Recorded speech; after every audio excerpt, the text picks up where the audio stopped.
Friends, ఈ రోజు మనం ఒక ఇంపార్టెంట్ టాపిక్ గురించి డిస్కస్ చేద్దాం. వరల్డ్ వైడ్ గా ఈ ప్రాబ్లమ్ ని చాలా మంది ఫేస్ చేస్తున్నారు. అదే బాడీ షేమింగ్. ఈ బాడీ షేమింగ్ వల్ల చాలా మంది ఎఫెక్ట్ అవుతున్నారు. అది సోషల్ మీడియా ద్వారా కావచ్చు, మన చుట్టుప్రక్కల వారి వల్ల కావచ్చు. చాలా మంది జీవితంలో లేదా మనలో కూడా బాడీ షేమింగ్ అనేది self respect and mental health ని ఎఫెక్ట్ చేసే ఒక సాధారణ సమస్యగా మారింది. ఈ వీడియోలో బాడీ షేమింగ్ అంటే ఏమిటి, అది వ్యక్తులను ఎలా ఎఫెక్ట్ చేస్తుంది అని ఎన్నో విషయాల గురించి ఈ వీడియోలో డిస్కస్ చేద్దాం. దానికంటే ముందు మీరు మన ఛానల్ ని ఫస్ట్ టైం చూస్తున్నట్లయితే జస్ట్ సబ్స్క్రైబ్ చేసుకోండి. బక్కోడు, నల్లోడు, పొట్టుది, పొడుగుది ప్రత్యేకంగా ఒక వ్యక్తిని గుర్తుపట్టడానికి సాధారణంగా మనం ఉపయోగించే పదాలవి. ఇలా పిలిస్తే కొందరు లైట్ తీసుకుంటారు, కానీ అందరూ అలా ఉండరు కదా. లావు, సన్నం, పొట్టి, పొడుగు, నలుపు, తెలుపు ఈ రూపాలను ప్రతిసారి పదే పదే వేలెత్తి చూపడమే బాడీ షేమింగ్.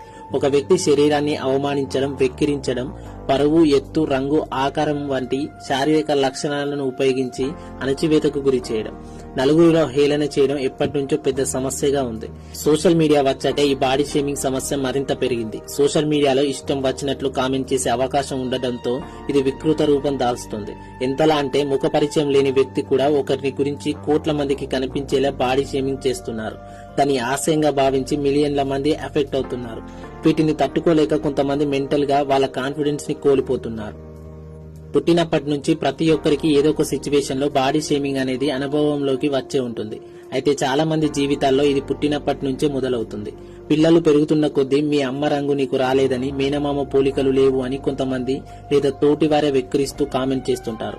చిన్నపిల్లలు తమ చుట్టూ ఉన్న వారి మాటలను నమ్ముతుంటారు, ఎదుటి వారిని అనుసరిస్తుంటారు. ఆ వయసులో వారిని ఇలా అందరి ముందు బాడీ షేమింగ్ చేస్తే చాలా ప్రభావితమై తమల్ని తాము తక్కువగా చూసుకుంటారు.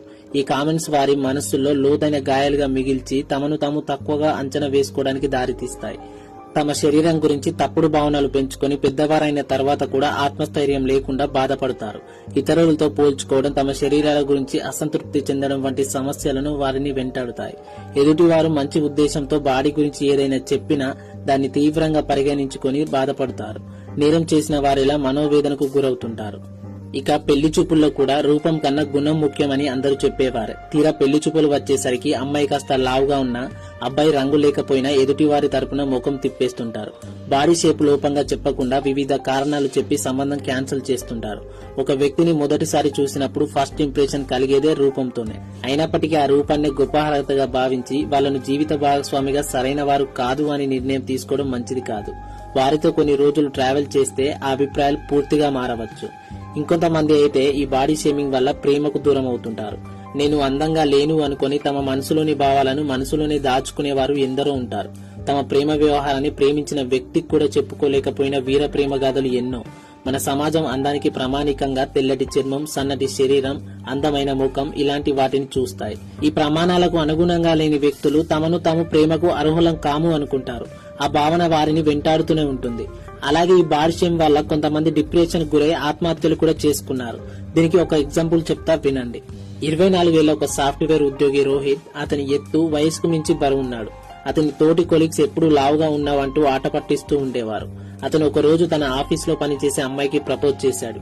ఆమె చిరాగ్గా అతన్ని అసహించుకుని అక్కడి నుంచి వెళ్లిపోయింది. దాన్ని అతను లైట్ గానే తీసుకున్నాడు.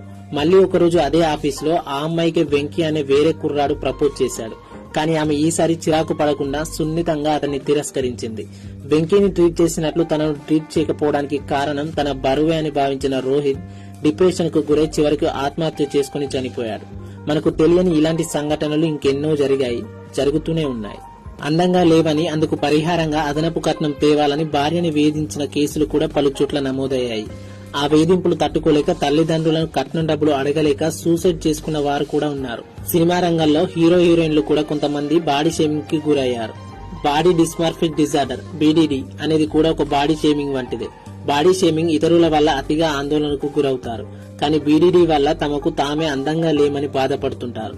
ఈ సమస్య ఎక్కువగా వంశపార్యం మూలంగా వస్తుందని వైద్య నిపుణులు చెబుతున్నారు. కొంతమందిలో మెదడు పనితీరు బాగోక కూడా ఈ సమస్య వస్తుందంట. ఈ డిజార్డర్ ఉన్నవారు మొటిమలు, ముడతలు, జిడ్డుదనం, ఫేషియల్ హెయిర్, వెంట్రుకలు రాలిపోవడం వంటి విషయాల్లో తమను తాము ఇతరులతో పోల్చుకుని బాధపడుతుంటారు.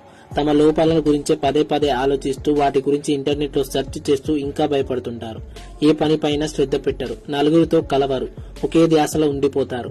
ఇలా బాధపడే వారికి మొత్తంగా ఆరోగ్యం బాగా దెబ్బతినే అవకాశాలు కూడా ఉన్నాయి. దీనివల్ల మెంటల్ గా డిప్రెషన్ కి గురై కొన్ని హెల్త్ ఇష్యూస్ కూడా వచ్చే ప్రమాదం 3 రెట్లు ఎక్కువగా పెరుగుతుందని వైద్యులు చెబుతున్నారు. అయితే బాడీ షేమింగ్ కి పాల్పడే వాళ్ళు ఇంట్లో బయట సోషల్ మీడియాలో చాలా మంది ఉంటారు. వాళ్ళందరినీ మార్చడం సాధ్యం కాదు. కాబట్టి ఎవరికి వారే తమ ఆలోచన విధానాన్ని మార్చుకోవాలి, తమను తాము విమర్శించుకోవడం మానేయాలి.